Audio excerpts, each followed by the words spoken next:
말씀 봉독하겠습니다. 오늘 우리에게 주신 하나님의 말씀은 신명기 7장 1절부터 11절까지의 말씀입니다. 제가 봉독하겠습니다.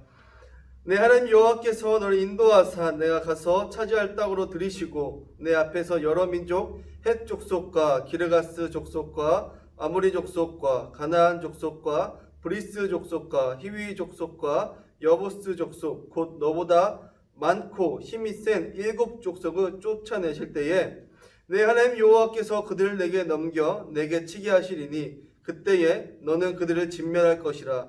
그들과 어떤 언약도 하지 말 것이요 그들을 불쌍히 여기지도 말 것이며 또 그들과 혼인하지도 말지니 내 딸을 그들의 아들에게 주지 말 것이요 그들의 딸도 내 며느리도 삼지 말 것은 그가 내 아들을 유혹하여 그가 여호와를 떠나고 다른 신들을 섬기게 하므로 여호와께서 너희에게 진노하사 갑자기 너희를 멸하실 것임이니라. 오직 너희가 그들에게 행할 것은 이러하니 그들의 제단을 헐며 주상을 깨뜨리며 아세라 목상을 찍으며 조각한 우상들을 불사를 것이니라. 너는 여호와 내 하나님 성민이라. 내 하나님 여호와께서 지상 만민 중에서 너를 자기 기업의 백성으로 택하셨나니 여호와께서 너희를 기뻐하시고 너희를 택하심은 너희가 다른 민족보다 수요가 많기 때문이 아니니라. 너희는 오히려 모든 민족 중에 가장 적으니라.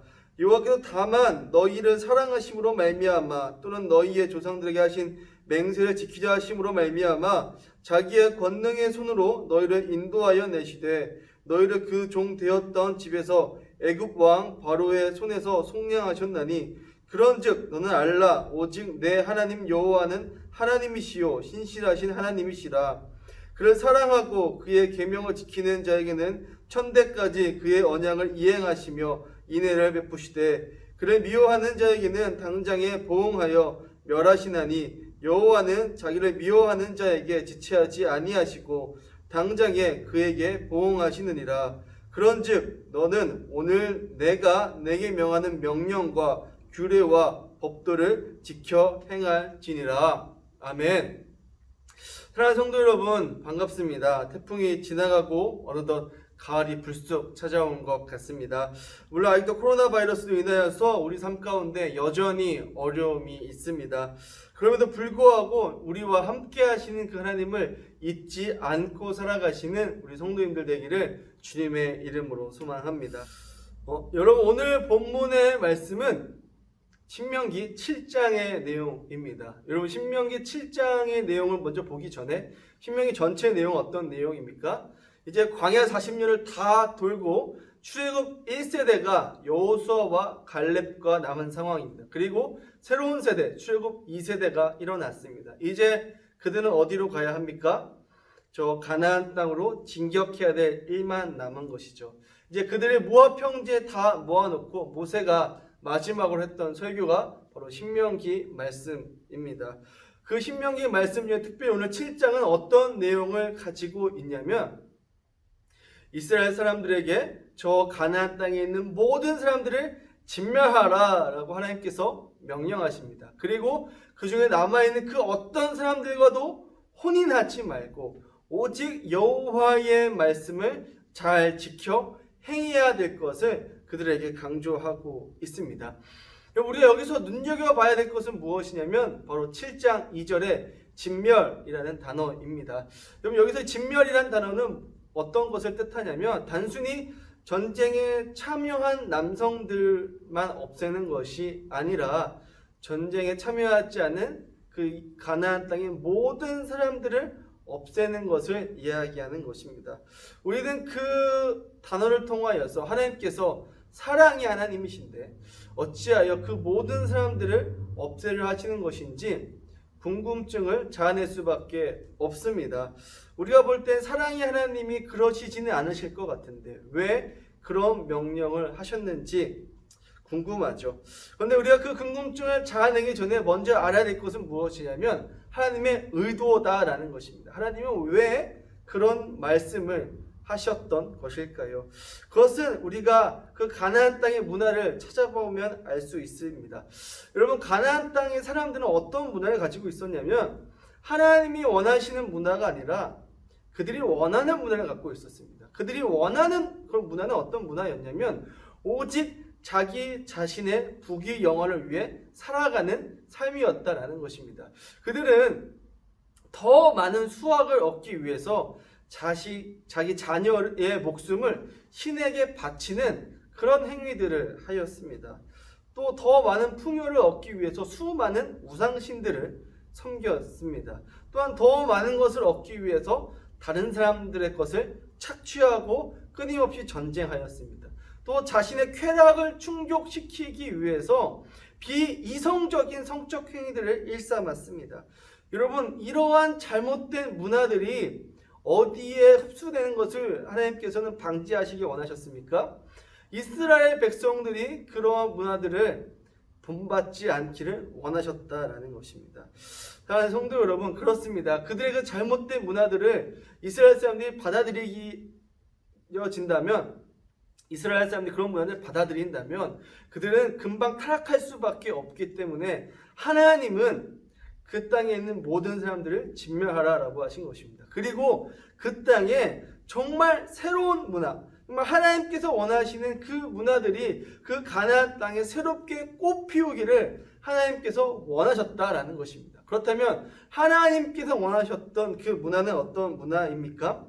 내가 잘 되기 위해서 내 자식까지 바치는 그런 문화가 아니라 내가 잘 되는 것을 좀 내려놓고 모든 사람들이 잘 먹고 잘 살 수 있는, 내가 더 많은 것을 추수하기 위해서 남의 것까지 추수하는 것이 아니라 적어도 고아와 과부와 나그네들이 조금의 쌀이라도 얻을 수 있도록 조금이라도 남겨놓고 추수할 수 있는, 내가 비록 먹을 것이 적을지라도, 내가 조금이라도 손해볼지라도 그럼에도 불구하고 가난한 자들을 위해서 추수를 적게 할 수 있는 그러한 믿음, 그런 이웃을 사랑할 수 있는 그런 문화가 꽃피우는, 정말 하나님을 사랑하면서 이웃도 사랑할 수 있는 그런 문화가 그 이스라엘 땅 가운데에 꽃 피워지기를 하나님께서는 원하셨다라는 것입니다. 그래서 하나님은 그 땅에 있는 문화들을 받아들이지 않고 오직 하나님의 그 율법 안에서, 하나님의 뜻 안에서 그들이 서로 섬기며 서로 사랑하며, 말 그대로 하나님을 사랑하고 이웃을 사랑하는 삶이 그 땅 가운데 이루어지기를 바랬다라는 것입니다. 여러분, 그것이 오늘 신명기 7장 1절부터 11절을 말씀하신 하나님의 메시지다라는 것입니다. 그런데 우리는 이 메시지를 이미 익히 들어왔습니다. 그리고 지금은 2020년이 되었습니다. 우리가 신명기 7장에 있는 그 내용을 말씀 그대로 지킬 수가 있습니까? 그렇진 않죠. 우리가 생각이 다르고 문화가 다르다고 해서 그 사람들을 진멸시킬 수는 없습니다. 그렇다면 우리는 이 말씀을 어떻게 지켜 행해야 하는 것일까요? 사실 우리는 이 말씀을 어떻게 적용해 왔냐면 우리의 문화들을 고수하고 지켜야 한다라는 메시지로 많이 들어왔습니다. 그래서 이 신명기 7장의 내용을 통하여서 우리 기독교 전통을 잘 따르고 지키는 것, 우리의 문화를 점점 곤고하게 세워서 이것들을 우리의 후손들에게, 우리 다음 세대들에게 전수하는 것을 큰 사명으로 여기며 살아왔습니다. 그런데 문제는 무엇이냐면 이렇게 우리의 전통을 고수하는 것 자체, 특별히 우리가 했던 그 어떤 특별한 특정 행위를 우리 후손들에게, 우리 다음 세대에게 전수하는 것에 너무나도 몰두한 나머지 교회는 점점 보수적인 모습을 띠게 되었다라는 것입니다. 그렇게 보수적인 모습을 띠게 되면서 이 세상과 소통하기보다는 우리의 것을 지키기에 더 급급해지지 않았나 싶습니다. 특별히 이러한 영향은 미국의 1900년대 초 일어났던 근본주의 영향으로 인하여서 우리가 그 영향을 굉장히 많이 받게 된 것이죠. 이 1900년대는 어떤 시기였냐면 이 미국에서는 근본주의가 굉장히 많이 일어나게 되었고 우리나라는 이 미국의 기독교를 활발하게 받아들이는 그런 시기였습니다. 그래서 그 근본주의의 문화가 우리나라에 자연스럽게 들어오게 되었죠. 그렇다면 그 근본주의는 무엇입니까? 미국을 시작한 그 청교도 신앙만이 오직 옳은 신앙이며 그때 가졌던 그 신앙의 전통을 고수하는 것이 옳은 신앙이다라고 생각하며 살아가는 것을 이야기합니다. 그러므로 교회도 청교도 신앙에서 벗어나면 안 되고 국가도 가정도 청교도 신앙 안에서 벗어나면 안 된다라는 것을 이야기하는 것이죠. 그들이 주장했던 것은 그래서 어떤 것이냐면 주의를 굉장히 철저하게 지키고 그리고 성경의 말씀을 문자 그대로 해석하고 그리고 문자 그대로 지키려고 했던 그 행위들을 이야기하는 것입니다. 그러한 문화들이 우리 한국 교회에 자연스럽게 들어오기 시작하면서 우리 한국 교회도 지켜야 될 것들이 많이 있죠. 이런 것들을 꼭 지켜야지만 올바른 신앙을 하는 것이다 라는 그런 패러다임이 우리에게 생겨나게 되었습니다. 문제는 무엇이냐면 하나님이 바라시는 것은 우리가 어떤 특정 행위에 목을 매달고 그것을 고수하며 살아가는 것이 아니라 하나님께서 진정 우리에게 원하시는 것은 그 기독교 정신, 하나님이 우리에게 말씀하신 그 메시지를 각 시대에 맞게 적용하며 살아가는 것을 우리에게 원하신다라는 것입니다. 그래서 여러분, 예수님 시대 때에 예수님께서 바리새인들을 지적하셨던 그 이유는 무엇입니까? 바리새인들에게 행위는 있었습니다. 그러나 무엇이 없었습니까? 하나님의 정신이 없었다라는 것이죠. 하나님이 백성들을 어떻게 생각하시는지, 그 백성들을 어떻게 돌보길 원하시는지에 대한 그 뜻이, 하나님의 마음이 바리새인들에게는 없었다라는 것입니다. 바리새인들은 그 문자적으로 그저 하나님께서 말씀하신 그것을 그대로 지키려고만 했을 뿐 그 안에 깊이 있는 하나님의 마음을 알지 못했다라는 것입니다.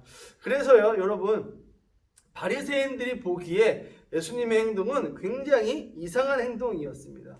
그러나 그 이상한 행동은 결국 누구에게 환영을 받는 행동이었습니까? 백성들에게 환영받는 행동이었다라는 것입니다. 왜 그렇습니까? 예수님은 성경을 그냥 문자 그대로 지키려고 했던 것이 아니라 성경 그 안에 있는 하나님께서 원하시는 그 메시지가 무엇인지를 깨달으시고 그 깨달은 메시지 그대로 백성들에게 행했기 때문입니다. 여러분, 그래서 예수님은 그 성경의 메시지를 가지고 그 시대에 맞게 적용하려고 했었던 것이죠. 이것이 바리새인들과 예수님의 가장 큰 차이일 것입니다. 성경을 문자 그대로 받아들이는 것이 아니라 성경 안에 있는 그 하나님의 메시지를 잘 적용하여서 그렇게 살아가는 것, 그것이 여러분 예수님이 우리에게 가르쳐준 신앙생활이다라는 것입니다. 그래서 여러분, 우리 기독교는 어떠해야 합니까? 변화무쌍해야 합니다. 시대가 원하는 것이 무엇인지 파악해야 하고 그 시대에 맞게 하나님의 말씀을 적용시켜야 하는 것입니다. 그래서 그 말씀에 적용하면서 발전하는 것, 여러분, 그것이 우리가 가진 기독교, 개신교의 힘이다라는 것입니다. 사랑하는 성도 여러분, 한번 역사를 쭉 둘러보았으면 좋겠습니다. 우리가 언제 한번 변하지 않은 적이 있었습니까? 우리는 매일매일 사실 변화하면서 살아갑니다. 여러분, 10년 전과 오늘을 비교하시기 바랍니다. 우리는 얼마나 많이 변화하였습니까? 더 가볼까요? 500년 전과 지금을 비교해 보시기 바랍니다. 얼마나 많은 삶이 변화하였습니까? 그것과 같이 여러분, 어제와 오늘이 다릅니다. 이렇듯 이 시대는 점점 변화해 가고 점점 새로워지고 있습니다. 그에 맞춰서 우리도 어떻게 해야 됩니까? 변화하고 새로워져야 한다는 것입니다. 하나님께서 우리에게 문자로 주신 그 메시지가 있습니까? 그 메시지를 그저 그 문자 그대로 받아들이고 문자 그대로 적용하려고 하는 것이 아니라 그 메시지가 오늘 우리에게 주는 메시지는 무엇인지, 그 하나님께서 우리에게 바라시는 것은 무엇인지 깨닫고 생각해보고 지금의 상황에 맞게 적용해 나아가는 것입니다. 여러분, 그것이 우리 그리스도인들이 해야 할 일이다라는 것입니다. 그렇게 우리가 매일매일 하나님의 말씀을 적용시켜 나아갈 때 우리 교회는 어떤 교회가 됩니까? 이 세상 사람들과 친한 교회, 세상 사람들이 친근하게 바라보는 교회가 될 수 있습니다. 그렇게 세상 사람들과 친근해질 때에 여러분 무엇이 전파될 수 있습니까? 하나님의 말씀이, 하나님의 복음이, 하나님의 사랑이 전파될 수 있는 것입니다. 사랑하는 성도 여러분, 그렇다면 지금 우리는 어떻게 살아가야 하는 것입니까? 어떻게 살아가는 것이 옳은 신앙생활입니까? 신명기의 말씀처럼 그 문자 그대로 우리가 생각하여서 우리와 다른 문화를 가지고 있는 사람들을 무조건 배척하면서 살아가는 것입니까? 아닙니다. 여러분, 우리는 그 신명기 말씀 그대로 문자 그대로 지킬 수가 없습니다. 그렇다면 우리가 해야 하는 행동은 무엇이냐면 그 신명기 오늘 7장에 나와 있었던 그 하나님의 메시지, 어떤 문화를 꽃피우라라는 것입니까? 하나님을 사랑하고 이웃을 사랑하는 그 문화를 우리의 삶 가운데 꽃피우라는 그 하나님의 간절한 메시지를 우리는 캐치하고 잡아내고 그 삶을 우리의 삶 가운데 이뤄내야 된다라는 것입니다. 지금 우리 개신교는 크나큰 탄압을 받고 있습니다. 사실 이것이 세상 사람들로 인하여 우리가 탄압받고 있다라고 생각을 한다면 그것은 잘못된 생각, 하나님이 원치 않은 생각일 것입니다. 하나님이 원하시는 우리의 자세는 어떤 자세이냐면 지금의 이 상황이 일어난 것에 대하여 우리는 어떤 잘못을 했는지, 우리는 무엇이 부족하였는지, 무엇을 잘못하여서 이러한 일들이 일어났는지를 우리 스스로를 돌아보고 반성하는 것, 남 탓을 하는 것이 아니라 내가 왜 이렇게 되었는지, 우리는 왜 이렇게 되었는지를 돌아보기를 원하실 것입니다. 여러분, 그래서 지금 우리에게 이 탄압받는 이 시간은 우리 스스로를 돌아볼 수 있는 굉장히 귀한 시간이다라고 생각합니다. 사랑하는 성도 여러분, 교회 밖에 있는 사람들에게 항상 따뜻함을 주어야 되고 항상 친근함을 주어야 될 교회가 이렇게 질타받는 것, 우리는 이것들을 겸허하게 받아들이고 우리의 삶을 한번 돌아봤으면 좋겠습니다. 우리가 너무 어떤 행동에 집착하고 있지는 않았는지, 너무 우리는 우리의 것만 주장하고 있지는 않았는지, 우리가 다른 사람들 보기에 너무나도 이기적으로 보이진 않았는지 우리 자신을 돌아보고 생각해야 될 것입니다.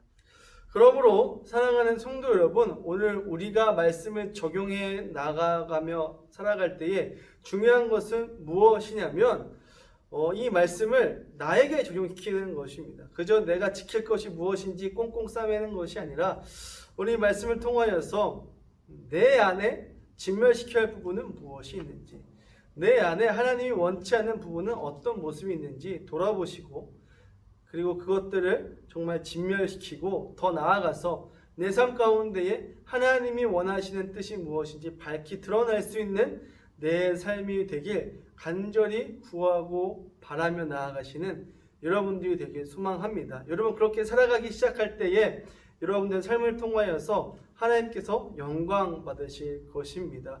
우리가 우리의 특정 행위를 지키기 위해서 정말 이기적으로 살아가는 그런 것이 아니라 정말 말씀 그대로 말씀의 안에 있는 그 하나님의 메시지를 잘 찾아내어서 이 세상 사람들과 잘 소통하고 잘 이야기하고 그들에게 예수 그리스도를 잘 전할 수 있는 우리의 삶이 되기를 소망합니다. 그리고 지금은 비록 탄압받고 있지만 우리가 지금부터라도 그렇게 잘 살아가서 언젠가는 그리고 속히 그 날이 되어서 우리가 복음을 마음껏 전할 수 있는 그런 날이 속히 오기를 주님의 이름으로 소망합니다. 기도하겠습니다. 사랑하는 하나님, 감사합니다. 하나님, 여전히 우리 안에 있는 이기적인 모습들, 여전히 우리 안에 뽑혀지지 않는 쓴뿌리들이 있습니까? 하나님, 그것들이 진멸될 수 있도록 인도하여 주시옵소서. 우리가 말씀을 읽을 때에 저 사람이 잘못됐어, 저 사람이 잘못한 거야 라고 생각하는 것이 아니라 나는 무엇을 잘못했는지, 나는 지금 어떻게 살아가고 있는지, 내가 고쳐야 할 것은 무엇인지 생각할 수 있도록 인도하여 주시옵시고, 하나님, 그래서 내 안에서 하나님께서 원치 않은 부분들이 진멸되어지고 그 하나님이 원하시는 문화들이 내 안에서 꽃피울 수 있도록 인도하여 주시옵소서. 그래서 우리의 삶을 통하여 많은 사람들이 하나님을 알고 하나님을 예배하고 하나님을 찬양할 수 있는 그날이 속히 오기를 기대합니다. 주님, 이번 한 주도 우리 가운데 함께하여 주시고 역사하여 주시옵소서. 감사드리며 예수님의 이름으로 기도드렸습니다. 아멘.